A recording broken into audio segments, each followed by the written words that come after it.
Welcome to exam theory. तो इस CMTS 2019 में टोटल आपके एग्जाम 39 शिफ्ट में कराए गए थे, जिसके सारे मैथ के सॉल्यूशन आपको इस चैनल पर देखने को मिलेंगे। तो आज हम लोग इस वीडियो में 13/8/2019 के शिफ्ट 1 के सारे मैथ के प्रश्नों के सॉल्यूशन इस वीडियो में देखेंगे। तो वीडियो के अंत तक जरूर बने रहिएगा। तो अगर आप इस चैनल पर नए हैं तो हमारे चैनल को सब्सक्राइब जरूर कर ले। ये हमारा सोशल मीडिया प्लेटफॉर्म है, आप हमसे यहाँ भी जुड़ सकते हैं। इसके लिंक आपको इस वीडियो के डिस्क्रिप्शन बॉक्स में मिल जाएंगे। और इस वीडियो को अपने दोस्तों के साथ शेयर करना बिल्कुल भी नहीं भूलिएगा। ये जो है टोटल आपके इतने सीटों में CMTS 2019 के एग्जाम कराए गए थे, जिसके 2 तारीख से लेकर के आपके 9 तारीख तक के सारे शिफ्टों के मैथ के सॉल्यूशन आपको इस चैनल पर करा दिए गए हैं। तो सारी वीडियो पर हमारे चैनल के प्लेलिस्ट में जाकर देख सकते हैं। तो आज हम लोग इस वीडियो में 13/8/2019 के शिफ्ट 1 के सारे मैथ के प्रश्नों के सॉल्यूशन देखेंगे। तो चलिए बढ़ते आज के प्रश्नों की ओर। देखेंगे क्वेश्चन नंबर 1। यहाँ पर जो है कुछ नंबर दिए गए और उनका आपसे पूछा जा रहा है कि दिए गए डाटा का माध्यिका यानी कि मीडियन क्या होगा। तो मीडियन निकालने का तरीका क्या होता है, जो भी आपका नंबर दिया गया उसे पहले बढ़ते क्रम यानी कि असेंडिंग ऑर्डर में उसे व्यवस्थित करेंगे। तो ये जो आपका क्या दिया गया, फ्रैक्शन में नंबर सारे दिए गए हैं। तो इसे जो है हम लोग क्या करेंगे, पहले डेसिमल में वैल्यू लाएंगे ताकि हम लोग पहचान सके कि कौन सी संख्या सबसे छोटी है, और उस हिसाब से हम लोग क्या करेंगे, असेंडिंग ऑर्डर यानी कि बढ़ते क्रम में व्यवस्थित करेंगे। तो यहाँ पर जो है सबसे पहले 1 को 2 से भाग करेंगे तो आपका डेसिमल में आपका कितना वैल्यू आएगा, 0.5 आएगा। फिर उसी तरीके से 2 को जब 7 से भाग करेंगे तो आपका लगभग जो है 1 डेसिमल के बाद जो है आप 1 अंक तक के ही लिखेंगे। इससे हमें जो है छोटी संख्या और बड़ी संख्या का हमें ज्ञात हो जाएगा, उसी से आगे इसके भाग करने की ज़रूरत नहीं है हमें। तो यहाँ पर जो है 2 को 7 से भाग करेंगे तो आपका 0 पॉइंट यहाँ पर आपका कितना आएगा, 7 दूनी 14 यानी कि 0.2 समथिंग आपका आएगा। फिर उसी तरीके से 3 को जब 4 से भाग करेंगे तो आपका कितना आएगा, 0.7 समथिंग आएगा, यानी कि 0.7 समथिंग आएगा। उसी तरीके से क्या करेंगे, 1 को 3 से भाग करेंगे तो आपका कितना आएगा, 0.3 समथिंग आएगा आपका। फिर उसी तरीके से 5 को 8 से भाग करेंगे तो आपका कितना आएगा, 0.6 समथिंग आएगा। तो यहाँ पर से हम लोग निकाल सकते हैं कि कौन सी संख्या छोटी है और उस हिसाब से बढ़ते क्रम में क्या करेंगे, फिर व्यवस्थित करेंगे। तो सबसे पहले जो है सबसे छोटी संख्या कौन सी है, 0.2 वाली होगी। वो कौन सी आपकी है, 2/7 यानी कि सबसे छोटी संख्या कौन सी है, 2/7। उससे बड़ी संख्या कौन सी है, तो उससे बड़ी संख्या यहाँ पर 0.3 है, जिसका जो कि किसका वैल्यू है, 1/3 का है। तो यहाँ पर क्या करेंगे, 1/3 लिखेंगे। फिर जो है उससे बड़ी संख्या आपकी कौन सी है, 0.5 यानी कि 0.5, जो कि किसका 1/2 का है, यानी कि 1/3 से बड़ी संख्या कौन सी है, 1/2 है। फिर जो है उससे बड़ी संख्या कौन सी है, 0.6 है, जिसका कि आपका 5/8 का वैल्यू है। और उससे बड़ी संख्या जो आपका कौन सा है, जो कि सबसे बड़ी संख्या है 0.7 है, जो कि 3/4 का वैल्यू है। तो ये हम लोगों ने क्या किया, सबसे पहले जो भी नंबर है, जो भी फ्रैक्शन में नंबर दिए गए थे उन्हें जो है बढ़ते क्रम में व्यवस्थित किया। फिर जो आपको क्या करना होता है, जो मीडियन निकालना होता है, हमें उस जो बढ़ते क्रम में हम लोगों ने व्यवस्थित किया उनमें से बीच की संख्या ढूंढनी होती है। वही आपका क्या होता है, माध्यिका यानी कि मीडियन होता है। तो टोटल नंबर 5 है, तो बीच की संख्या कौन सी हो जाएगी, जो तीसरे नंबर पर जो संख्या होगी वो क्या होगी, बीच की संख्या होगी, क्योंकि इधर भी आपका 2 नंबर बचा, इधर भी 2 नंबर बचा, यानी कि बीच की संख्या कौन सी है, 1/2 है। तो यही आपकी क्या हो जाएगी, मीडियन यानी कि माध्यिका होगी। तो यहाँ पर आपका आंसर क्या होगा, 1/2 होगा। देखेंगे नेक्स्ट क्वेश्चन, क्वेश्चन नंबर 2। यहाँ पर क्वेश्चन में दिया गया है कि यह तालिका जो है ये आपका क्या है, ग्राफ का क्वेश्चन है। ग्राफ में दिया गया है कि 6 बैंक है HIJKLM में किसी पद हेतु साक्षात्कार में शामिल होने वाले उम्मीदवारों की संख्या तथा योग पाए जाने वाले उम्मीदवारों की संख्या की प्रतिशत को दर्शाया गया है। यानी कि जो है सभी बैंकों का यहाँ पर पहले नाम दिए गए हैं, फिर जो है टोटल जो है यानी कि कितने जो है अभ्यर्थी ने यानी कि उम्मीदवारों ने जो है भाग लिया वो यहाँ पर दर्शाया गया है, और टोटल उम्मीदवारों में से कितने लोग ने जो है क्वालिफाई किया उनका यहाँ पर प्रतिशत दर्शाया गया है। ग्राफ में आपको यहाँ पर ये बोला गया। देखेंगे क्वेश्चन में क्या पूछा जा रहा है। क्वेश्चन में यहाँ पर आपसे पूछा जा रहा है कि बैंक के, कौन सा बैंक, बैंक के में योग नहीं पाए जाने वाले उम्मीदवारों की संख्या बैंक आई में योग नहीं पाए जाने वाले उम्मीदवारों की संख्या का लगभग ही कितना प्रतिशत है।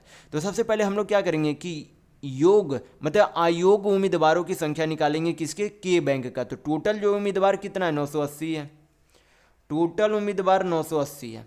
उनमें से 20% क्या है, 20% योग्य उम्मीदवार थे, यानी कि जो क्वालिफाई हो गए थे वो क्या थे, योग्य उम्मीदवार थे। यानी कि कुल जो है कोई भी कैंडिडेट खुद में जो है कितना प्रतिशत होता है, सभी बैंकों में खुद का कैंडिडेट जो है 100% रहा होगा। उनमें से 20% जो है क्या है, योग है, यानी कि 80% जो है क्या है, अयोग है। यानी कि के का जितने विद्यार्थी ने भाग लिया था उसका 80% क्या हुए, अयोग्य साबित हुए। तो यहाँ पर जो है आगे हमें आगे भी प्रतिशत निकालना है, तो यहाँ पर हल नहीं करेंगे। आगे फिर क्या करेंगे, आगे जो है बैंक आई का देखेंगे। बैंक आई में जो है टोटल उम्मीदवार कितने, 2200 है, टोटल उम्मीदवार 2200 है, और उनका जो है 26% योग्य उम्मीदवार है। तो आयोग कितने हो गए, आयोग आपके 74% उम्मीदवार क्या हो गए, आयोग हो गए। तो पूछा जा रहा है कि इतना का ये जो है 2200 इंटू 74% का कितना प्रतिशत है, तो यक्स बट्टा 100 यानी कि यक्स परसेंट मान लेते हैं, जो कि आपका क्या हो जाता है यहाँ पर बराबर हो जाएगा। यक्स का जो वैल्यू आएगा वही आपका क्या होगा, आंसर होगा। तो हल करेंगे यहाँ पर 1 0 2 0, 2 0 से 2 0 चला गया। फिर यहाँ पर जो है 2 से काटेंगे तो आपका 4 बार में चला जाएगा, यहाँ पर ये 11 बार में चला जाएगा। 2 से फिर काटेंगे तो 2 बार में, यहाँ पर आपका 37 बार में चला गया। तो अब क्या करेंगे, यहाँ पर क्रॉस गुना करेंगे तो यक्स बराबर आपका कितना आ जाएगा, यक्स बराबर आपको यहाँ पर आ जाएगा 98 दुनिया आपका कितना हो जाएगा, 196 पर 2 0 बटा 37 इंटू 11 करेंगे तो आपका कितना हो जाएगा, 37 370, और 37 आपका कितना हो जाएगा 407। यानी कि 19,600 को किससे भाग देना होगा, 407 से भाग देना होगा। तो यहाँ पर जब आप देखेंगे तो यहाँ पर जो है आपका 40% से तो ऊपर आपका जरूर आएगा। यहाँ पर भाग करके देख सकते हैं तो आपका 19,600, 4 से तो आपका ऊपर ही आएगा, तो यहाँ पर 4, 7 चौक 28, 4 चौक 16, यहाँ पर आपका शेषफल कितना आ जाएगा, यहाँ पर 2, 5 में से 2 गया 3, यहाँ पर जो है 6 3 9 0, आपका लगभग जो है यहाँ पर 8 बार में आ जाएगा। यानी कि आपका जो है कितना प्रतिशत हो जाएगा, यानी कि यक्स का वैल्यू कितना होगा, 48% होगा। यानी कि आपका ऑप्शन नंबर 3 बिल्कुल सही होगा। तो अगर आपको वीडियो पसंद आ रहा है तो लाइक करते जरूर चलिएगा। देखेंगे नेक्स्ट क्वेश्चन, क्वेश्चन नंबर 3। यहाँ पर दिया गया है कि यदि 4A बराबर 6B बराबर 5C है तो A ratio B ratio C यानी कि A अनुपात B अनुपात C का वैल्यू क्या होगा। तो यहाँ पर जो है इस तरीके का जब दिया हुआ रहे, आपको इस तरीके का दिया हुआ रहे और आपसे उन तीनों जो है संख्याओं का रेशियो में यानी कि अनुपात पूछे, तो सबसे पहले क्या करेंगे, A का वैल्यू यूनिट में निकालने के लिए क्या करेंगे, इस 4 को पहले बार में हटा देंगे, क्योंकि हमें A का वैल्यू चाहिए। तो इस 4 को कैलकुलेट नहीं करेंगे, बाकी जो 2 संख्याएं बची हुई है उनको क्या करेंगे, गुना करेंगे। तो 6 5 आपका कितना हो जाता है, 30 होता है। कितना होता है, 30 होता है। रेशियो देंगे, फिर क्या करेंगे, आप B का यूनिट में हमें वैल्यू चाहिए, तो B के को क्या करेंगे, B का निकालने के लिए 6 को हटा देंगे, उसको क्या करेंगे 4 और 5 से गुना करेंगे, तो B का यूनिट में वैल्यू निकलेगा तो आपका कितना हो जाएगा, 5 चौक 20 होगा। कितना होगा, 20। C का निकालने के लिए क्या करेंगे, C का वैल्यू हटाएंगे, उसमें क्या करेंगे A और B का जो वैल्यू बगल में दिया गया उसका गुना करेंगे, तो कितना हो जाएगा आपका 6 चौक 24 होगा। यहाँ पर आपका क्या आ गया, रेशियो आ गया। रेशियो आपका यहाँ पर कट रहा है तो 2 से कट रहा है तो काट देंगे सभी को, तो ये 15 बार में चला जाएगा, ये आपका 10 बार में, ये आपका 12 बार में चला जाएगा। यानी कि आपका A ratio B ratio C का जो है कितना वैल्यू आ जाएगा, 15 रेशियो 10 रेशियो 12, यानी कि 15 अनुपात 10 अनुपात 12 आएगा। तो यहाँ पर आपका ऑप्शन नंबर 2 बिल्कुल सही होगा। देखेंगे नेक्स्ट क्वेश्चन, क्वेश्चन नंबर 4। ये आपका क्या है, ग्राफ का क्वेश्चन है। ग्राफ मैं आपको इस वीडियो में पहले ही समझा चुका हूँ। तो देखेंगे क्वेश्चन में क्या पूछा जा रहा है। क्वेश्चन में यहाँ पर पूछा जा रहा है कि बैंक एच में योग्य पाए गए उम्मीदवारों की संख्या और बैंक यल में योग्य पाए गए उम्मीदवारों की संख्या का संबंधित अनुपात क्या है, ये आपसे पूछा जा रहा है। तो यहाँ पर जो हमें जो है जरूरी नहीं कि संख्या निकालना पड़े, क्योंकि यहाँ पर जो है रेशियो में वैल्यू है, तो हम लोग जो है डायरेक्ट परसेंट में वैल्यू यहाँ पर पुट करेंगे तो आपका आंसर यहाँ पर आ जाएगा। जैसे कि यहाँ पर बैंक में जो है टोटल कितने उम्मीदवार जो है, टोटल जो है कैंडिडेट अपीयरिंग कितने थे एच में, 1500 है। कितने हैं, 1500 है। और उनमें से 14% क्या है, योग है। उनमें से 14% क्या है, योग है। तो ये आपके क्या हो गए, यच बैंक के योग उम्मीदवार हो गए। फिर हमें क्या चाहिए, यल के चाहिए। तो यल में जो है टोटल उम्मीदवार कितने थे, 1200 थे। टोटल उम्मीदवार 1200 थे, उनमें से जो है योग कितने थे, तो कुल का 28% योग थे। तो ये आपका क्या हो गया, यल हो गया। दोनों का यहाँ पर क्या पूछा जा रहा है, यही तो आपसे रेशियो में पूछा जा रहा है।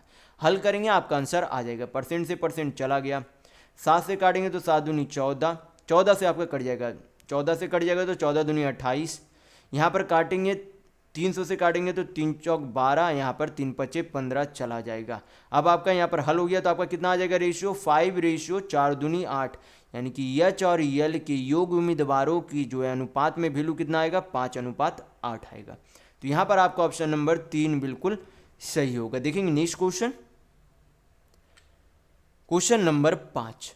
यहाँ पर क्वेश्चन में दिया गया है कि 5120 रुपये की राशि 12.5% की दर से 3 वर्षों का चक्रवृद्धि ब्याज यानी कि कंपाउंड इंटरेस्ट कितना होगा, ये आपसे पूछा जा रहा है। तो यहाँ पर जो है सबसे पहले क्या करेंगे, परसेंट को फ्रैक्शन में चेंज करेंगे। 12.5% का फ्रैक्शन वैल्यू कितना होगा, 1/8 यानी कि 1/8 होगा। मैं पहले वाले वीडियो में काफ़ी बार बता चुका हूँ कि परसेंट को फ्रैक्शन में किस तरीके से चेंज करते हैं। जैसे कि 12.5% है, पहले तो पॉइंट हटाएंगे तो नीचे 10, परसेंट हटाएंगे तो नीचे 2 शून्य और आ जाएगा। हल करेंगे तो 125 8 बार में यानी कि 8 बार में कट जाएगा, यानी कि 12.5% को हम लोग 1/8 लिख सकते हैं। तो ध्यान रखिएगा ये। तो यहाँ पर जो है फिर 3 वर्षों का मैंने यहाँ पर जो है कल एक मैंने वीडियो डाला था कि चक्रवृद्धि ब्याज में रेशियो को किस तरीके से बनाया जाता है। आप चाहे तो वो वीडियो को जाकर देख सकते हैं। मैंने 3 वर्षों का एक रेशियो बताया था, 3 वर्षों का कंपाउंड इंटरेस्ट यानी कि चक्रवृद्धि ब्याज निकालने का एक रेशियो बताया था। 3 वर्षों का रेशियो आपको क्या बताया गया था, 3:1 बताया गया था। क्या बताया गया था, 3:1 बताया गया था। उसके बाद क्या करेंगे, यहाँ पर फिर हल करेंगे। सबसे पहले क्या करेंगे, 5120 का 1/8 निकालेंगे। क्या करेंगे, 5120 का 1/8 कितना होगा, तो 8 छक 48, 3 बचा तो 8 चौक 32 यानी कि 620। फिर उसके बाद क्या करेंगे, 840 का भी 1/8 निकालेंगे। तो 840 का 1/8 कितना होता है, 80। फिर 80 का 1/8 कितना होगा, 80 का 1/8 आपका 10 होगा। क्या करेंगे, 640 को 3 से गुना करेंगे, 80 को 3 से गुना करेंगे और 10 को 1 से गुना करेंगे। सभी को जोड़ देंगे तो आपका क्या निकल जाएगा, कंपाउंड इंटरेस्ट यानी कि चक्रवृद्धि ब्याज निकल जाएगा। तो यहाँ पर आपका कितना हो जाएगा, 0, 4 तिया 12, 6 तिया 18, 1930, सॉरी 4 तिया 12, 1920, कितना होगा 1920 यानी कि 1920 प्लस 8 तिया 24 यानी कि 240 प्लस आपका कितना हो जाएगा 10। सभी को जोड़ेंगे तो आपका कितना आएगा, 40, 20, 60 और 10 70 और 19 और 2 आपका कितना होगा 21, यानी कि 2170 आपका क्या है, 3 साल का चक्रवृद्धि ब्याज यानी कि कंपाउंड इंटरेस्ट है। तो यहाँ पर आपका ऑप्शन नंबर 4 बिल्कुल सही होगा। तो यहाँ पर अगर आप ये रेशियो का जो है डिटेल में जानना चाहते हैं तो मैंने कल एक चैप्टर डाला है कंपाउंड इंटरेस्ट का, फुल जो है सॉल्यूशन, और वहाँ पर जो है ढेर सारे जो है क्वेश्चन भी कराए गए हैं। तो वो आप वीडियो जाकर देख सकते हैं। वहाँ पर मैंने काफ़ी अच्छे से समझाया है कि रेशियो का 2 साल का, 3 साल का, 4 साल का रेशियो से जो है हम लोग कैसे आसानी से कंपाउंड इंटरेस्ट निकाल सकते हैं। तो वीडियो को आप जरूर जाकर देखिएगा। देखेंगे नेक्स्ट क्वेश्चन, क्वेश्चन नंबर 6। यहाँ पर क्वेश्चन में दिया गया है कि 5.6 kg का कितना प्रतिशत जो है 140 ग्राम है, यानी कि 140 ग्राम जो है 5.6 का कितना प्रतिशत है, ये आपसे पूछा जा रहा है।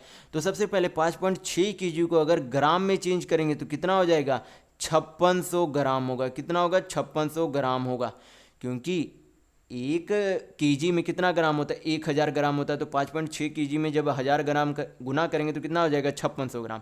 यानी कि आपसे पूछा जा रहा है कि 140 ग्राम का या 140 ग्राम जो है 5600 ग्राम का कितना प्रतिशत है। तो 5600 ग्राम नीचे आएगा, यानी कि तुलना हमें 5600 ग्राम से करना है और परसेंट में वैल्यू चाहिए तो 100 से गुना करेंगे। हल करेंगे आपका आंसर आ जाएगा। 2 शून्य चला गया आपका, यहाँ पर आपका हो जाएगा 28 दूनी 56, 28 बचे आपका कितना हो जाएगा 140। 5 को 2 से भाग करेंगे तो आपका कितना आ जाएगा 2.5% आएगा, यानी कि 2.5% आएगा।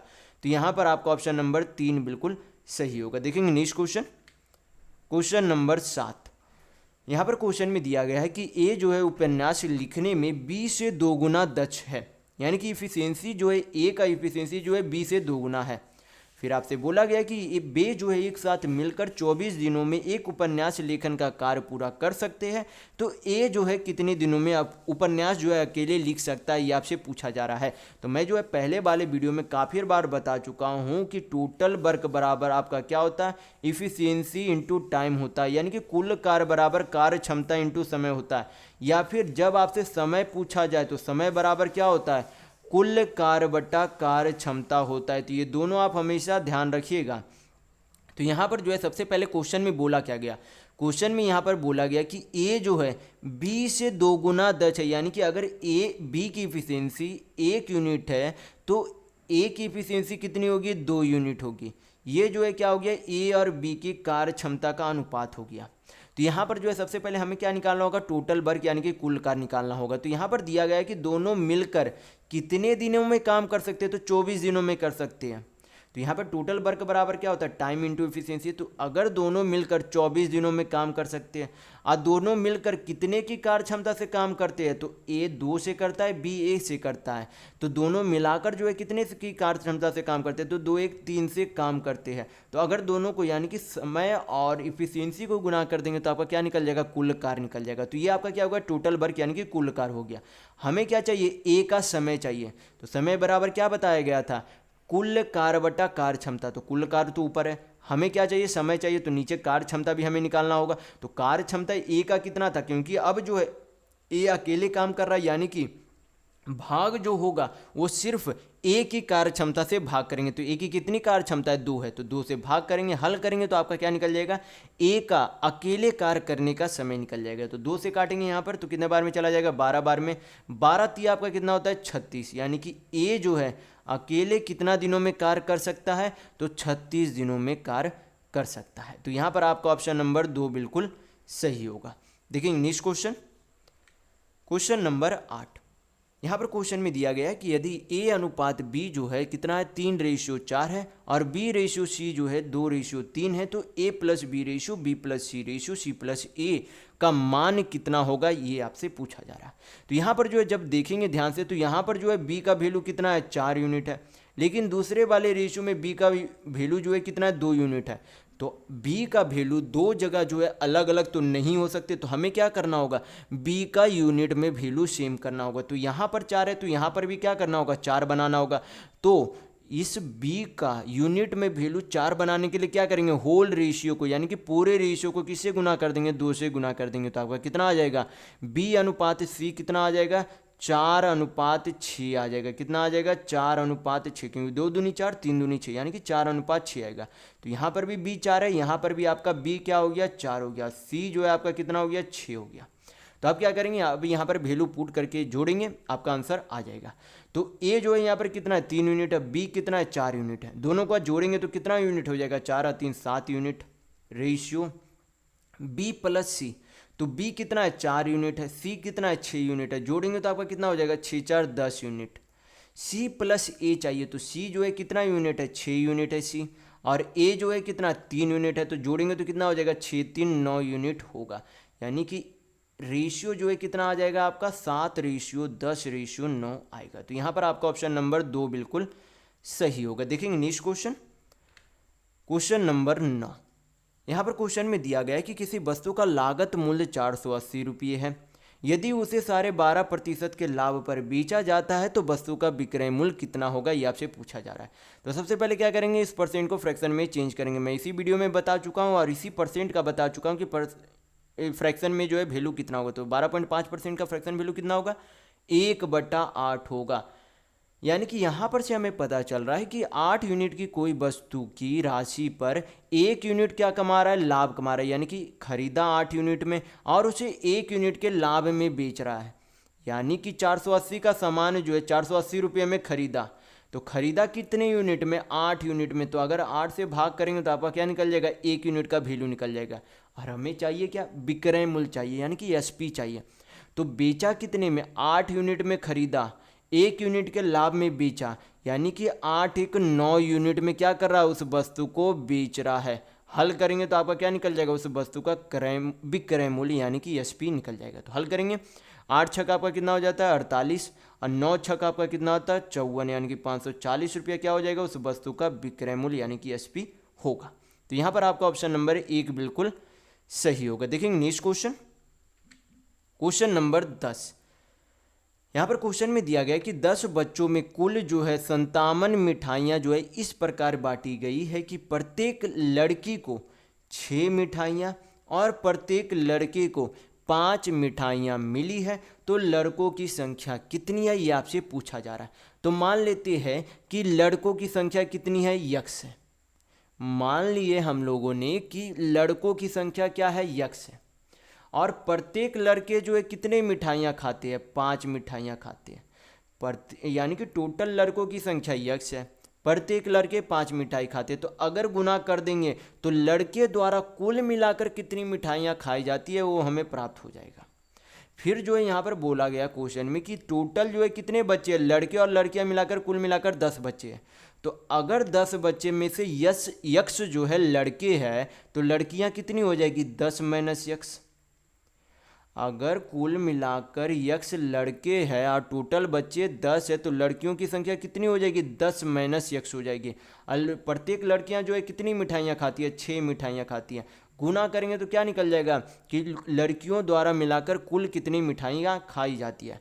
दोनों को जोड़ देंगे तो क्या निकल जाएगा, लड़के और लड़कियों द्वारा यानी कि कुल बच्चों द्वारा कितनी मिठाइयाँ खाती है उनका योग निकल जाएगा। और टोटल मिठाइयाँ जो है कितनी जो है बांटा जाता है तो 57, यानी कि टोटल जो आपका कितना है मिठाई है 57 है, तो बराबर आपका कितना हो जाएगा 57। हल करेंगे यक्स का जो वैल्यू आएगा वही क्या होगा, लड़कों की संख्या होगी।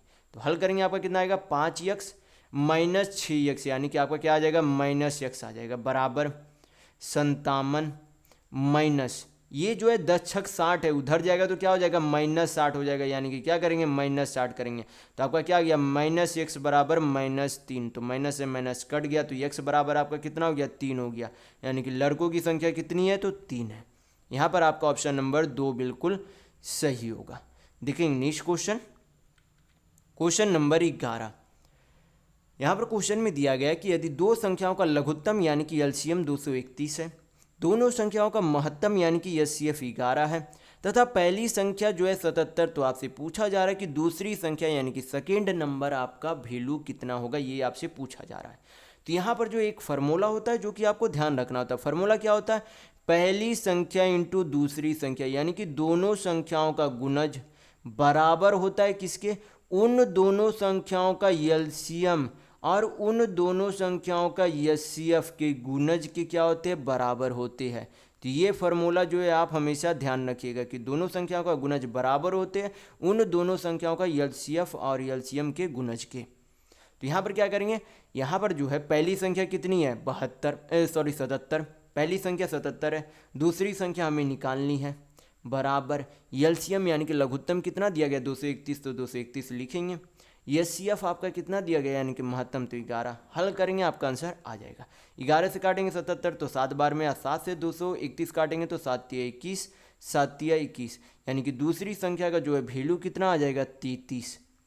कितना आएगा दूसरी संख्या का वैल्यू 33, यानी कि 33 आएगा। तो यहाँ पर आपका ऑप्शन नंबर 4 बिल्कुल सही होगा। देखेंगे नेक्स्ट क्वेश्चन, क्वेश्चन नंबर 12। यहाँ पर क्वेश्चन में दिया गया है कि पाइप ए जो है किसी टंकी को 36 मिनट में भर सकता है और पाइप बी जो है उसे 45 मिनट में खाली कर सकता है। तो यदि दोनों पाइप को एक साथ खोल दिया जाता है तो टंकी का आधा क्षमता को भरने में कितना समय लगेगा, ये आपसे पूछा जा रहा है। तो दो फार्मूला मैंने आपको बताया था कि कुल कार्य बटा कार्य क्षमता इंटू समय होता है या फिर समय बराबर कुल कार्य बटा कार्य क्षमता होता है, जो कि मैं आपको इस वीडियो में बता चुका हूँ कुछ क्वेश्चन पहले ही। तो यहाँ पर जो है आपको ध्यान रखना है। तो यहाँ पर जो है सबसे पहले क्या करेंगे, यहाँ पर बोला गया कि पहला नल जो है कितना मिनट में भर सकता है, 36 मिनट में भर सकता है। दूसरा नल जो है बी, वो जो है कितने मिनट में खाली कर सकता है। ये जो आपका पहला जो है आउटलेट पाइप है यानी कि भरने वाला पाइप, सॉरी ये जो है पहला वाला जो इनलेट पाइप है यानी कि भरने वाला पाइप है, और ये जो है बी जो है वो आपका क्या है आउटलेट पाइप है यानी कि निकासी वाला पाइप है। तो यहाँ पर क्या करेंगे आप 36 और 45 का एलसीएम यानी कि लघुत्तम लेंगे। तो एलसीएम आपका कितना हो जाएगा 180, 36 को 180 से भाग करेंगे तो कितना आएगा 5, 180 को 45 से भाग करेंगे तो कितना आएगा 4। यानी कि यहाँ पर से पता चलता है कि ए जो है प्रत्येक मिनट में 5 यूनिट भर सकता है, और बी जो है प्रत्येक मिनट में 4 यूनिट खाली कर सकता है, ये आपसे बोला जा रहा है। तो यहाँ पर ये जो आपका ये जो एलसीएम होता है वही क्या होता है, टोटल वर्क होता है, यानी कि 180 यूनिट क्या है, टोटल भरना है। लेकिन यहाँ पर बोला जा रहा है कि कुल क्षमता का आधा ही भरना है। तो अगर टोटल क्षमता 180 यूनिट है तो आधा कितना हो जाएगा, 90, यानी कि 90 यूनिट क्या करना है, भरना है। और आपसे बोला जा रहा है कि 90 यूनिट कैसे भरना है, दोनों पाइप जो है खुले हुए हैं उस तरीके से भरना है। यानी कि प्रत्येक मिनट में जो है 5 यूनिट भर रहा है, लेकिन उसी समय 4 यूनिट खाली हो जा रहा है। यानी कि प्रत्येक मिनट में जो है कितना यूनिट भर रहा है, जब दोनों नल खोल दिए जाएंगे तो 5 - 4 यानी कि 1 यूनिट जो है प्रत्येक मिनट में भरे जा रहे हैं। तो आपका ऊपर है टोटल वर्क, नीचे आपका क्या हो जाएगा, इफिशियंसी। हल करेंगे तो आपका क्या निकल जाएगा, समय। यानी कि आपका यहाँ पर से क्या हो जाएगा, 90 मिनट समय आ गया। लेकिन जो आपका समय चाहिए वो किस में चाहिए, घंटा यानी कि आवर में चाहिए। तो 90 मिनट का घंटा में चेंज करेंगे तो कितना हो जाएगा आपका, 1.5 घंटा, यानी कि 1.5 आवर्स होगा। तो यहाँ पर आपका ऑप्शन नंबर 4 बिल्कुल सही होगा। देखेंगे नेक्स्ट क्वेश्चन, क्वेश्चन नंबर 13। यहाँ पर क्वेश्चन में दिया गया है कि 5 वर्ष पहले 4 लड़कियों की औसत आयु कितनी है, 7 वर्ष थी। एक नई लड़की के शामिल होने पर वर्तमान औसत आयु जो है कितना हो जाता है, 13 वर्ष हो जाती है। तो नई लड़की की वर्तमान आयु यानी कि प्रेजेंट जो है एज क्या है वो आपसे पूछा जा रहा है। तो यहाँ पर जो है सबसे पहले यहाँ पर हमें क्या निकालना होगा, वो जो है पहले वाले 4 लड़कियाँ उनके वर्तमान आयु का योग निकालना होगा। तो कैसे निकालेंगे, सबसे पहले यहाँ पर दिया गया है कि टोटल जो है 5 वर्ष पहले कितनी लड़कियाँ थी, 4 लड़कियाँ थी, और उनका औसत यानी कि एवरेज कितना था, 7 ईयर यानी कि 7 साल था।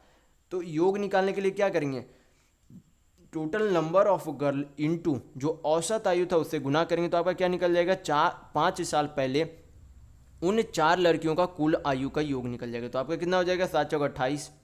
फिर हमें जो है इसे वर्तमान बनाने के लिए क्या करेंगे, यहाँ पर वर्तमान बनाने के लिए ये करेंगे कि यहाँ पर बोला गया कि 5 साल पहले, तो प्रत्येक व्यक्ति में यानी कि प्रत्येक लड़की में क्या हुआ होगा, वर्तमान बनाने के लिए यानी कि वर्तमान में प्रत्येक लड़की में क्या हुआ होगा, 5-5 साल की वृद्धि हुई होगी। प्रत्येक लड़की में क्या हुआ होगा, 5 साल की, यानी कि पहले लड़की में भी 5 साल की वृद्धि हुई होगी वर्तमान में, और दूसरे लड़की में भी, तीसरे लड़के में भी, चौथे लड़की में भी। तो यहाँ पर जो है कुल मिलाकर कितने की वृद्धि हो गई, 5 चौक 20 की वृद्धि हो गई। तो जोड़ देंगे तो आपका क्या निकल जाएगा, उन 4 लड़कियों की वर्तमान आयु का योग निकलेगा। तो यहाँ पर आपका कितना हो जाएगा, 48। ये आपका क्या आ गया, उन 4 लड़कियों का वर्तमान आयु का योग आ गया। फिर यहाँ पर क्या निकलेंगे, यहाँ पर बोला गया कि वर्तमान में जो एक नई लड़की शामिल हो जाती है, यानी कि 4 लड़की के जगह अब कितनी हो गई, 5 लड़की हो गई, क्योंकि ये एक नई लड़की शामिल हो गई। और उन 5 लड़की का औसत आयु अब कितना है, 13 है। तो योग निकालने के लिए क्या करेंगे, 13 × 5 करेंगे तो आपका टोटल जो आयु का योग कितना हो जाएगा, 13 × 5 = 65। तो यहाँ पर जो है 4 लड़कियों का आयु का योग है, वर्तमान आयु का योग, ये 5 लड़कियों का आयु का योग है। यानी कि अगर 65 में से 48 को माइनस करेंगे तो आपका क्या निकल जाएगा, 5th लड़की का यानी कि 5वीं लड़की का आयु निकल जाएगा, वर्तमान आयु निकलेगा। तो 65 - 48 करेंगे तो आपका कितना आएगा, 15 × 2 = 17, यानी कि 5वीं लड़की जो शामिल हुए उनका जो है वर्तमान उम्र कितना है, तो 17 साल है। तो यहाँ पर आपका ऑप्शन नंबर 1 बिल्कुल सही होगा। देखेंगे नेक्स्ट क्वेश्चन, क्वेश्चन नंबर 14। यहाँ पर क्वेश्चन में दिया गया है कि एक आदमी जो है 12 किलोमीटर प्रति घंटा की गति से चल रहा है। प्रत्येक किलोमीटर के बाद वह 4 मिनट जो है आराम करता है। तो 8 किलोमीटर की दूरी तय करने में वह कितना समय लेगा, ये आपसे पूछा जा रहा है। तो यहाँ पर जो है सबसे पहले बोला गया कि 1 घंटा में कितना, यानी कि 12 किलोमीटर प्रति घंटा जाता है, यानी कि 1 घंटा में वो कितने किलोमीटर जाता है, तो 12 किलोमीटर जाता है। तो अगर हमें 1 किलोमीटर कितना समय में वो ट्रैवल करना हो, वो निकालना हो, तो किस तरीके से निकालेंगे। सबसे पहले यहाँ पर जो आवर को क्या करेंगे, घंटा में चेंज करेंगे। तो 1 आवर में कितना, घंटा को मिनट में चेंज करेंगे। तो 1 आवर में जो है कितना मिनट होगा, 60 मिनट। तो यहाँ पर से क्या निकाल सकता है, 1 किलोमीटर जो है कितना समय में तय करता है। तो अगर 60 मिनट में 12 किलोमीटर तय करता है तो 60 को अगर 12 से भाग करेंगे तो आपका क्या निकल जाएगा, समय निकल जाएगा कि 1 किलोमीटर कितना समय में तय करता है। तो काटेंगे तो आपका कितना आ जाएगा, 5, यानी कि 5 मिनट में उस आदमी के द्वारा 1 किलोमीटर तय किया जाता है। हमें तय कितना करना, 8 किलोमीटर तय करना है। तो असल में जो है कितना समय लगेगा अगर वो बिना रुके चले तो 1 किलोमीटर 5 मिनट लगता है चलने में। तो 8 किलोमीटर जो है कितना समय लगेगा, तो कितना समय लगेगा, तो 8 किलोमीटर अगर 1 किलोमीटर 5 मिनट लगता है तो 8 किलोमीटर जो है 8 × 5 = 40 मिनट लगेगा ट्रैवल करने में। लेकिन ये अगर बिना रुके चलता है तब इतना आपका समय लगेगा। लेकिन यहाँ पर क्या बोला गया कि प्रत्येक किलोमीटर पर 4 मिनट के लिए रुकता है। तो 8 किलोमीटर तक पहुँचने के लिए वो कितनी बार रुकेगा, कुल मिलाकर 7 बार रुकेगा। कुल मिलाकर ये आपको ध्यान रखना, 8 बार। आप काफ़ी स्टूडेंट समझेंगे कि 8 किलोमीटर है तो वो 8 बार रुकेगा, नहीं, 7 बार वो रुकेगा, क्योंकि 8वां किलोमीटर पर तो वो पहुंच जाएगा जहां पर उसे पहुंचना था। यानी कि 8 किलोमीटर दूरी तय करने से पहले वो कितनी बार रुकेगा, 7 बार रुकेगा। तो अगर एक बार रुकने पर 4 मिनट का आराम करता है तो 7 बार रुकने पर कितना समय का कुल आराम करेगा, तो 7 × 28 मिनट का आराम करेगा। जोड़ेंगे तो आपका क्या निकल जाएगा, कुल समय निकल जाएगा कि 8 किलोमीटर कितना समय लगेगा तय करने में कुल दूरी का। तो यहाँ पर जो आपका कितना हो जाएगा, 40 और 28 यानी कि 68 मिनट आपका टोटल होगा। तो यहाँ पर आपका ऑप्शन नंबर 3 बिल्कुल सही होगा। देखेंगे नेक्स्ट क्वेश्चन, क्वेश्चन नंबर 15। यहाँ पर क्वेश्चन में दिया गया है कि किसी शंकु की त्रिज्या यानी कि रेडियस 20 सेंटीमीटर है तथा ऊंचाई 21 सेंटीमीटर है। तो आपसे पूछा जा रहा है कि शंकु का कुल पृष्ठीय क्षेत्रफल यानी कि टोटल सरफेस एरिया क्या होगा। तो यहाँ पर जो एक फार्मूला होता है जो कि आपको पता होना चाहिए।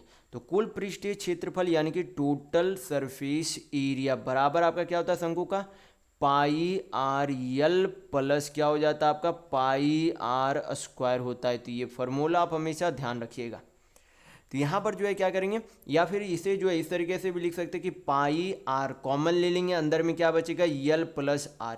ये भी आप बोल सकते हैं कि टोटल सरफेस एरिया का फार्मूला होता है। खाली हम लोगों ने क्या किया, πr कॉमन ले लिया तो अंदर में l + r बचा, दोनों एक ही फार्मूला है। तो ध्यान जरूर रखिएगा फार्मूला को। तो यहाँ पर जो है क्या करेंगे, यहाँ पर आपकी त्रिज्या दी गई है, ऊंचाई दी गई है, हमें क्या चाहिए यल यानी कि स्लांट हाइट चाहिए, यानी कि तिर्यक ऊंचाई हमें चाहिए शंकु की। शंकु की तिर्यक ऊंचाई कहा किसे जाता है, मैं यहाँ पर बता देता हूँ फिगर में। यहाँ पर ये आपका बन गया शंकु। ये जो आप देख रहे हैं ये आपका ये जो दिख रहा है ये आपका क्या होता है, स्लांट हाइट यानी कि हिंदी में तिर्यक ऊंचाई कहा जाता है और इसे यल से डिनोट किया जाता है। तो ये आप ध्यान रखिएगा। तो यहाँ पर जो है यल कैसे निकालेंगे, तो यल का वैल्यू जो है यहाँ पर शंकु की ऊंचाई यानी कि हाइट कितना दिया गया 21 सेंटीमीटर और इसका रेडियस यानी कि त्रिज्या कितनी दी गई है 20 सेंटीमीटर। तो ये जो आपका रहेगा ये आपका क्या होगा, परपेंडिकुलर रहा होगा। तो ये आपका एक तरीके से लंब, ये आपका आधार हो गया। तो कर्ण का आपका यहाँ पर जो है हाइपोटेनस थ्योरम आप लगाएंगे तो आपका कितना आ जाएगा 21 का 441 + 400 यानी कि 841। तो 841 किसका स्क्वायर होता है, तो 841 29 का स्क्वायर होता है, यानी कि यल बराबर आपका कितना हो जाएगा 29 सेंटीमीटर होगा। मैं काफ़ी बार आपको बोल चुका हूँ कि 1 से 30 तक आप हमेशा स्क्वायर याद रखिएगा, इस तरीके के प्रश्न में जो आपको जरूरी होता है। तो यहाँ पर जो है यल का वैल्यू आ गया। अब क्या करेंगे, वैल्यू पुट करेंगे फार्मूला पे, आपका आंसर आ जाएगा। तो पाई का क्या लिख सकते हैं 22/7 लिख सकते हैं। आर यानी कि त्रिज्या का वैल्यू कितना है 20 है तो 20 लिखेंगे इंटू यल + आर यानी कि 29 प्लस आपका 20 कितना होगा 29, आप 20 जोड़ेंगे तो आपका कितना हो जाएगा 49 होगा। हल करेंगे तो आपका कितना बार में चला जाएगा 7 × 7 = 49, 22 दूनी 44, 44 सत्य आपका कितना होता है 7 × 28 2, 7 × 28 2 30, यानी कि 3080 सेंटीमीटर स्क्वायर क्या हो जाएगा इस शंकु यानी कि कोण का टोटल सरफेस एरिया यानी कि कुल पृष्ठीय क्षेत्रफल होगा। तो यहाँ पर आपका ऑप्शन नंबर 2 बिल्कुल सही होगा। देखेंगे नेक्स्ट क्वेश्चन, क्वेश्चन नंबर 16। यहाँ पर क्वेश्चन में दिया गया है कि एक वाटर कूलर कुछ मूल्य पर खरीदता है और इसे जो है 20% के लाभ पर बी को बेच देता है। बी इसे जो है 10% के लाभ पर सी को बेच देता है। तो यदि सी ने इसे जो है 6,666 रुपये में खरीदा है तो बी का लागत मूल्य यानी कि सीपी क्या होगा, ये आपसे पूछा जा रहा है। तो यहाँ पर जो है ये वाले यानी कि ए जो है बी को कितने प्रतिशत के लाभ पर बेचा उससे हमें कोई भी मतलब नहीं है, क्योंकि यहाँ पर ए का क्रय मूल्य नहीं पूछा जा रहा, किसका पूछा जा रहा है बी का क्रय मूल्य पूछा जा रहा है यहाँ पर। यानी कि हमें इस 20 वाले % से कोई भी मतलब नहीं है। यहाँ पर जो हमें सिर्फ किससे मतलब है, ये 10 वाले % से मतलब है। तो 10% का फ्रैक्शन वैल्यू कितना होगा 1/10, यानी कि यहाँ पर से हमें पता चल रहा है कि बी का जो है, बी उस वस्तु को खरीदा कितने में था, 10 यूनिट में खरीदा था, और उसने सी को 1 यूनिट के लाभ में क्या किया, बेच दिया। यानी कि सी ने जो है उसे खरीदा कितने में, 6,666 में खरीदा, और बी ने जो है उसे कितना यूनिट में बेचा था, बी ने खरीदा था 10 यूनिट में, बेच दिया 1 यूनिट के लाभ, यानी कि 11 यूनिट में बेच दिया। तो 11 यूनिट में बेचा, जो कि रुपये में कितना था, 6,666। तो अगर भाग करेंगे तो क्या निकलेगा, 1 यूनिट का वैल्यू निकलेगा। हमें क्या चाहिए, बी का क्रय मूल्य चाहिए। तो बी जो है खरीदा कितने में था, 10 यूनिट में खरीदा था, तो इंटू 10 करेंगे, हल करेंगे, आपका क्या निकल जाएगा, बी वस्तु का लागत मूल्य यानी कि क्रय मूल्य निकल जाएगा। तो हल करेंगे यहाँ पर 11 छक 66, 0 11 छक 66, यानी कि 6060 क्या आ जाएगा, बी का क्रय मूल्य, यानी कि 6,060 रुपया क्या होगा, बी का लागत मूल्य होगा। देखेंगे नेक्स्ट क्वेश्चन, क्वेश्चन नंबर 17। यहाँ पर क्वेश्चन में दिया गया है कि बी प्रिज्म का आयतन, प्रिज्म का टोटल जो है वॉल्यूम कितना दिया गया है, 288 सेंटीमीटर क्यू है, और ऊंचाई जो है कितना है, 24 सेंटीमीटर है। तो आपसे पूछा जा रहा है कि प्रिज्म के आधार का क्षेत्रफल का फार्मूला क्या होता है। तो यहाँ पर जो है सबसे पहले आपको जो है प्रिज्म के आयतन का फार्मूला पता होना चाहिए। प्रिज्म के आयतन का फार्मूला क्या होता है, प्रिज्म के आयतन का फार्मूला होता है, यानी कि वॉल्यूम बराबर होता है एरिया ऑफ बेस, क्या हो जाता है आपका, एरिया ऑफ बेस यानी कि आधार का क्षेत्रफल गुना क्या हो जाता है, हाइट यानी कि ऊंचाई होता है। तो ये फार्मूला आप हमेशा ध्यान रखिएगा कि किसी भी प्रिज्म के आयतन का फार्मूला क्या होता है, area of base Guna height होता है। तो क्या करेंगे, वैल्यू पुट करेंगे, आपका आंसर आ जाएगा। टोटल वॉल्यूम जो है प्रिज्म का कितना दिया गया है, 288 सेंटीमीटर क्यूब, बराबर एरिया ऑफ बेस यानी कि आधार का क्षेत्रफल हमें निकालना है, तो इसे ए बी से डिनोट कर देते हैं हम लोग, इंटू हाइट यानी कि ऊंचाई कितनी दी गई है, 24 दी गई। हल करेंगे, आपका आंसर आ जाएगा। 24 से काटेंगे 288 तो कितना बार में जाएगा, 24 1 4 बचा, तो 24 दूनी 48, यानी कि एरिया ऑफ बेस यानी कि आधार का क्षेत्रफल कितना आ गया, 12 सेंटीमीटर स्क्वायर आएगा। तो यहाँ पर आपका ऑप्शन नंबर 2 बिल्कुल सही होगा। देखेंगे नेक्स्ट क्वेश्चन, क्वेश्चन नंबर 18। यहाँ पर क्वेश्चन में दिया गया है कि किसी वस्तु पर लागत मूल्य से 37% अधिक कीमत जो अंकित किया जाता है, यदि 9.09% की छूट दी जाती है तो लाभ प्रतिशत जो है पूर्णांक में कितना है, ये आपसे पूछा जा रहा है। लाभ प्रतिशत जो है निकटतम पूर्णांक में बताना, ये आपसे पूछा जा। तो यहाँ पर जो है सबसे पहले 37.5% का जो है फ्रैक्शन वैल्यू कितना हो जाएगा आपका, 3/8 होगा। मैं इस वीडियो में बता चुका हूँ कि परसेंट को फ्रैक्शन में किस तरीके से चेंज किया जाता है। तो 37.5% का फ्रैक्शन वैल्यू कितना होगा, 3/8 होगा। और 9.09% का फ्रैक्शन वैल्यू कितना होगा, 1/11 होगा। कितना होगा, 1/11 होगा। तो जो है यहाँ पर से हम लोग क्या निकाल सकते हैं, यहाँ पर से जो है सीपी और एसपी का रेशियो यानी कि क्रय मूल्य और विक्रय मूल्य का रेशियो निकाल सकते हैं। तो यहाँ पर जो है बोला गया कि 8 यूनिट की कोई राशि को, यानी कि 8 यूनिट की कोई राशि को 3 यूनिट के लाभ में बेचा गया, यानी कि 8 यूनिट के कोई वस्तु था, 3 यूनिट के लाभ यानी कि कितने में बेच दिया, 8 और 3 11, यानी कि 11 यूनिट में बेच दिया गया। फिर बोला कि उसे बेचने से पहले उसने जो है कितना छूट दिया, यानी कि 11 वाले वस्तु को, यानी कि 11 यूनिट के वस्तु को 1 यूनिट का क्या किया गया था, उस पर छूट दिया गया था। यानी कि 11 यूनिट का कोई वस्तु था, 1 यूनिट का छूट, यानी कि उसे कितने में बेचा गया था, 10 यूनिट में बेचा गया था। हल करेंगे यहाँ पर से, तो आपका सीपी और एसपी का रेशियो में वैल्यू आएगा। तो यहाँ पर जो है क्रॉस देखेंगे, कॉमन दिख रहा है तो काट देंगे, 11 चला जाएगा, 2 से 4 बार में चला जाएगा, 2 से 5 बार में चला जाएगा। यानी कि क्रय मूल्य और विक्रय मूल्य का अनुपात कितना आ गया, 4:5 आ गया। यानी कि यहाँ पर से हमें पता चला कि किसी वस्तु को खरीदा गया 4 यूनिट में और उसे बेच कितने में दिया गया, 5 यूनिट में बेच दिया गया। कितने में बेच दिया गया, 5 यूनिट में बेच दिया गया। तो यहाँ पर जो है कितने का लाभ हो रहा है, 1 यूनिट का लाभ हो रहा है। और लाभ हमेशा किस पर निकाली जाती है, सीपी पर। तो सीपी कितना है, 4 यूनिट। परसेंट में वैल्यू चाहिए तो 100 से गुना करेंगे, हल करेंगे, आपका आंसर आ जाएगा। 4 से काटेंगे तो कितना बार में चला जाएगा, 25 बार में, यानी कि लाभ प्रतिशत कितना है, 25% लाभ है। तो यहाँ पर आपका ऑप्शन नंबर 2 बिल्कुल सही होगा। देखेंगे नेक्स्ट क्वेश्चन, क्वेश्चन नंबर 19। यहाँ पर क्वेश्चन में दिया गया है कि 108 किलोमीटर प्रति घंटा की गति से चल रही कोई ट्रेन जो है किसी खंबे को 32 सेकंड में पार करती है। तो ट्रेन की लंबाई मीटर में कितनी है, ये आपसे पूछा जा रहा है। तो आपको पता होना चाहिए फार्मूला की दूरी बराबर क्या होता है, चाल इंटू समय होता है।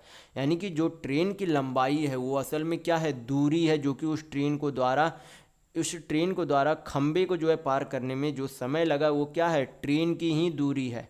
तो दूरी निकालने के लिए क्या करते हैं, चाल इंटू समय करते हैं। दूरी निकालने का फार्मूला यानी कि डिस्टेंस निकालने का फार्मूला क्या होता है, स्पीड इंटू टाइम होता है। तो स्पीड कितना, 108 किलोमीटर प्रति घंटा है, लेकिन आपका टाइम किस में है, सेकंड में है। तो आपकी चाल भी किस में होनी चाहिए, मीटर पर सेकंड में होनी चाहिए। तो किलोमीटर प्रति घंटा के चाल को मीटर पर सेकंड में चेंज करने के लिए किससे गुना करते हैं, 5/18 से गुना करते हैं। तो ये आपका क्या हो गया, चाल हो गया मीटर पर सेकंड में। हमें दूरी चाहिए तो चाल इंटू क्या करेंगे, समय करेंगे। हल करेंगे तो आपका क्या निकल जाएगा, ट्रेन की लंबाई निकल जाएगी। तो हल कर लेंगे, 18 छक आपका कितना हो जाएगा, 78 से आपका हो गया 3×5 = 15, 160 और 16 छक 96, यानी कि 960 मीटर क्या आ गई आपकी ट्रेन की लंबाई आएगी। तो यहाँ पर आपका ऑप्शन नंबर 2 बिल्कुल सही होगा। देखेंगे नेक्स्ट क्वेश्चन, क्वेश्चन नंबर 20। ये आपका सिंप्लीफिकेशन का सिंपल सा क्वेश्चन है। तो बॉडमास थ्योरम आपको पता होना चाहिए और मैं पहले वाली वीडियो में काफ़ी बार बता चुका हूँ, तो आपको ध्यान होना चाहिए। तो यहाँ पर क्या करेंगे, हल करेंगे तो सबसे पहले पूर्णांक को क्या करेंगे, फ्रैक्शन में चेंज करेंगे। तो 2 पूर्णांक 1/6 को क्या लिख सकते हैं, 6 दूनी 12, 1 13/6, कितना हो जाएगा 13/6। इसको जो है पूर्णांक को फ्रैक्शन में चेंज करेंगे तो कितना हो जाएगा, 13 और 18 आपका हो जाएगा 31, 31/18। यहाँ पर आपका क्या दिख रहा है, ये जो है 13/6 है, माइनस आपका कितना है 1/6, यानी कि 13/6 को 1/6 से माइनस करेंगे तो कितना आएगा, 12/6 आएगा।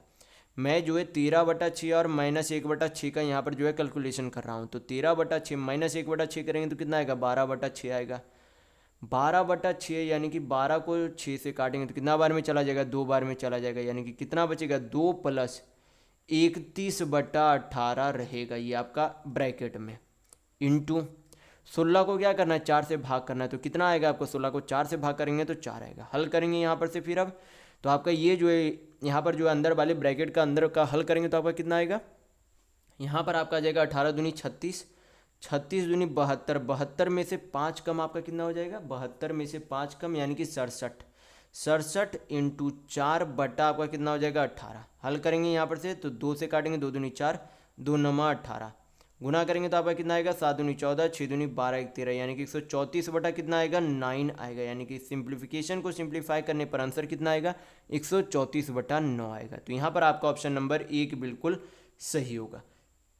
देखेंगे नेक्स्ट क्वेश्चन, देखेंगे क्वेश्चन नंबर 21। यहाँ पर क्वेश्चन में दिया गया है कि 3 वर्षों के अंत में 2800 रुपये की किसी राशि पर साधारण ब्याज 420 रुपये है। इसी दर पर और इतनी ही अवधि के लिए 3200 रुपये का साधारण ब्याज कितना होगा, ये आपसे बोला जा रहा है। तो यहाँ पर तो बोला कि 2800 रुपये पर 3 साल का साधारण ब्याज कितना है, 420 रुपये है। तो यहाँ पर जो हमें ज़रूरी नहीं कि यहाँ पर जो है 3200 रुपये का साधारण ब्याज निकाले, हम लोग इस तरीके से भी निकाल सकते कि पहले जो है मूलधन कितना था, 2800 रुपये था, अब कितना हो गया, 3200 हो गया। यानी कि जितना जो है मूलधन बढ़ रहा है उतना ही क्या बढ़ेगा, उसी हिसाब से आपका क्या बढ़ेगा, साधारण ब्याज भी बढ़ेगा। तो यहाँ पर जो है प्रिंसिपल यानी कि मूलधन में कितने की वृद्धि हुई, तो 200 200 यानी कि 400 की वृद्धि हुई। कितनी की वृद्धि हुई, 400 की वृद्धि हुई। तो इसी 400 पर अब क्या लगेगा, 3 साल में क्या लगेगा, 3 साल का ब्याज लगेगा। क्या लगेगा, यहाँ पर से 3 साल का ब्याज लगेगा। तो यहाँ पर हमें क्या करना होगा, सबसे पहले रेट यानी कि दर निकालना होगा। तो दर कैसे निकालेंगे, तो दर यहाँ पर से निकाल सकते हैं। अगर 3 साल में 420 रुपये जो आपका साधारण ब्याज प्राप्त होता है, तो 1 साल का साधारण ब्याज कितना प्राप्त होगा, तो 420 को 3 से भाग करेंगे तो आपका कितना आएगा, 140 आएगा। 140 रुपये यहाँ पर क्या निकला कि 1 साल का साधारण ब्याज है। साधारण ब्याज हमेशा किस पर दिया जाता है, मूलधन पर दिया जाता है। तो मूलधन कितना है, 2800। हमें दर चाहिए यानी कि प्रतिशत में वैल्यू चाहिए, तो क्या करेंगे, 100 से गुना करेंगे। हल करेंगे, आपका रेट यानी कि दर आ जाएगा। तो हल कर लेंगे तो 2 शून्य 2 शून्य चला गया, 28 × 50 आपका कितना हो जाएगा, 140, यानी कि आपका दर कितना हो जाएगा, 5% होगा। कितना होगा, 5%। तो यहाँ पर से पता चलता है कि आपका जो रेट लग रहा है प्रत्येक साल में कितना प्रतिशत लग रहा है, 5% लग रहा है। और कितने साल तक लगता है, 3 साल तक लगता है। तो 3 साल तक कुल मिलाकर कितना प्रतिशत ब्याज लगेगा, तो 5 या 15% ब्याज लगेगा। यानी कि हमें क्या चाहिए, 400 का 15% चाहिए। तो यहाँ पर कितना आ जाएगा आपका, 2 शून्य 2 शून्य चला गया, 15 चौक कितना हो जाएगा, 60 रुपये होगा। यानी कि जो आपका मूलधन बढ़ा उस पर जो है ब्याज कितना है, 60 रुपये। जितना आपका मूलधन बढ़ा उस पर जो है साधारण ब्याज कितना है, 60 रुपये। और पहले जो है 2800 रुपये पर कितना मिल रहा था, 420 रुपये मिल रहा था। तो अगर जोड़ देंगे तो आपका क्या निकल जाएगा, 3200 रुपये पर आपका साधारण ब्याज कुल निकल जाएगा। तो हल करेंगे, यहाँ पर आपका कितना आ जाएगा, 480 आएगा। तो यहाँ पर आपका ऑप्शन नंबर 1 बिल्कुल सही होगा। देखेंगे नेक्स्ट क्वेश्चन, क्वेश्चन नंबर 22। यहाँ पर क्वेश्चन में दिया गया है कि एक घनाभ की लंबाई, चौड़ाई और ऊंचाई क्रमशः जो 18 सेंटीमीटर, 24 सेंटीमीटर, 4 सेंटीमीटर है।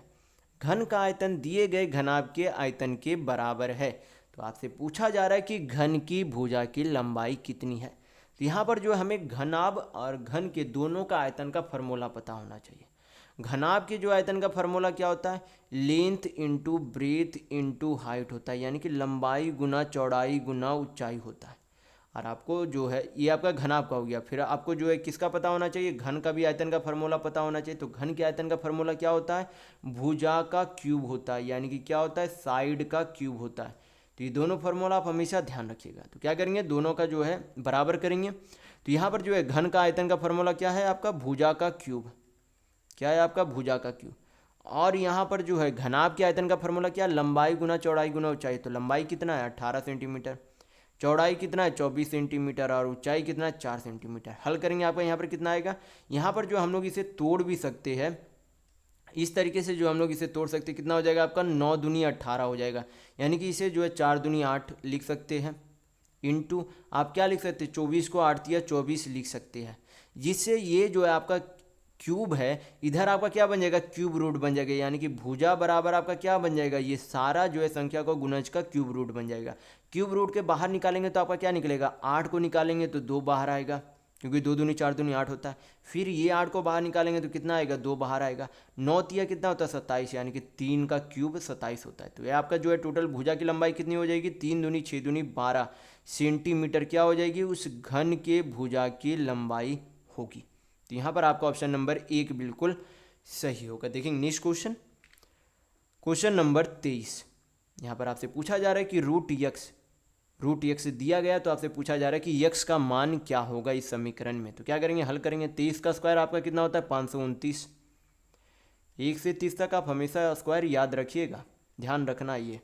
तो 529 हो जाएगा 23 का स्क्वायर। रूट यक्स बराबर आपका कितना हो जाएगा, 625। तो रूट यक्स बराबर आपका कितना हो जाएगा, 625 में से 529 जाएगा तो आपका कितना बचेगा, 71 और 25, यानी कि 5 1 6, 71 और आपका 25 कितना हो जाएगा, 96 हो जाएगा। कितना होगा, 96 हो जाएगा।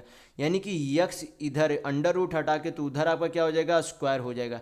यानी कि हमें क्या करना है, 96 का स्क्वायर करना। तो 96 का स्क्वायर करेंगे तो आपका कितना आएगा, यहाँ पर आ जाएगा 4 चक 16, 4 चक 16 आपका हो गया। और यहाँ पर कितना हो जाएगा, 96 में से 4 गया 92, यानी कि कितना हो जाएगा, 9216। 96 का स्क्वायर कितना होगा, 9216 होगा। तो यहाँ पर आपका ऑप्शन नंबर 1 बिल्कुल सही होगा। देखेंगे नेक्स्ट क्वेश्चन, क्वेश्चन नंबर 24। यहाँ पर क्या है, ग्राफ का क्वेश्चन है। ग्राफ मैं आपको इस वीडियो में समझा चुका हूँ कि क्या है। तो क्वेश्चन में देखेंगे पूछा क्या जा रहा है।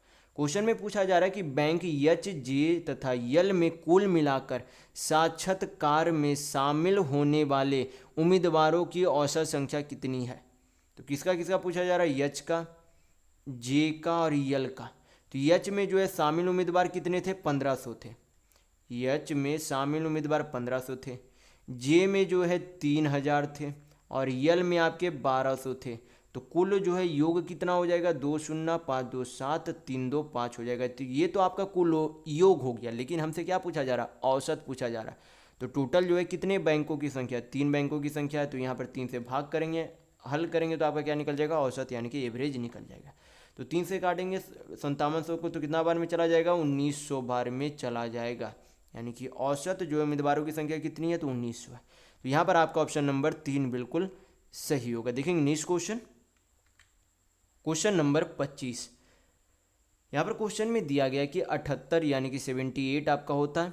78 को 2 भागों में इस प्रकार विभाजित किया जाता है कि पहले भाग का 4 गुना दूसरे भाग के 5 गुना का अनुपात कितना है, 14:15 है। तो पहला भाग कितना होगा, ये आपसे पूछा जा रहा है। तो यहाँ पर जो है सबसे पहले बोला गया कि पहला भाग का 4 गुना, पहला भाग का कितना गुना, 4 गुना, दूसरा भाग के 5 गुना, दूसरा भाग का कितना 5 गुना का अनुपात कितना है, तो बट्टा में बराबर जो है अनुपात कितना है 14:15, यानी कि 14/15 इसे लिख सकते हैं। तो क्या करेंगे, हल करेंगे तो पहली और दूसरी संख्या का अनुपात में वैल्यू आ जाएगा। तो हल करेंगे आपका कितना आएगा 5 तिया 15, 2 से काटेंगे तो 2 दूनी 4, 2 सते 14। पहली और दूसरी संख्या का जो अनुपात में वैल्यू कितना आएगा यहाँ पर आपका हो जाएगा यहाँ पर 7/6, यानी कि 7:6 होगा। यानी कि पहला जो है पहला अंक जो है कितना है 7 यूनिट है, दूसरी संख्या कितनी है 6 यूनिट है। तो टोटल जो है दोनों संख्याओं का कुल मिलाकर कितने यूनिट है, तो 7 6 13 यूनिट है। और 13 यूनिट का वैल्यू कितना दिया गया 78 दिया गया है। तो 1 यूनिट का वैल्यू कितना हो जाएगा, 13 से 78 काटेंगे तो 6 बार में चला जाएगा, यानी कि 1 यूनिट का वैल्यू कितना हो गया 6 हो गया। तो आपसे पूछा क्या जा रहा है कि पहला भाग का मान क्या होगा, तो पहला भाग जो है कितना है 7 यूनिट है। तो अगर 1 यूनिट का वैल्यू 6 है तो 7 यूनिट का वैल्यू निकालने के लिए 6 में 7 से गुना करेंगे तो आपका कितना आएगा 42 आएगा। यानी कि पहली संख्या जो है कितनी होगी 42 होगी। तो यहाँ पर आपका ऑप्शन नंबर 1 बिल्कुल सही होगा। तो इस वीडियो में बस इतना ही। अगर आपको वीडियो पसंद आया तो लाइक कीजिएगा, नए हैं तो चैनल को सब्सक्राइब जरूर कर लीजिएगा। ये हमारा सोशल मीडिया प्लेटफॉर्म है, आप हमसे यहाँ भी जुड़ सकते हैं। इसके लिंक आपको इस वीडियो के डिस्क्रिप्शन बॉक्स में मिल जाएंगे। और इस वीडियो को अपने दोस्तों के साथ शेयर करना बिल्कुल भी नहीं भूलिएगा ताकि उन्हें भी इस वीडियो से लाभ मिल सके। तो इस वीडियो में बस इतना ही, मिलते हैं अगले वीडियो में, तब तक के लिए धन्यवाद।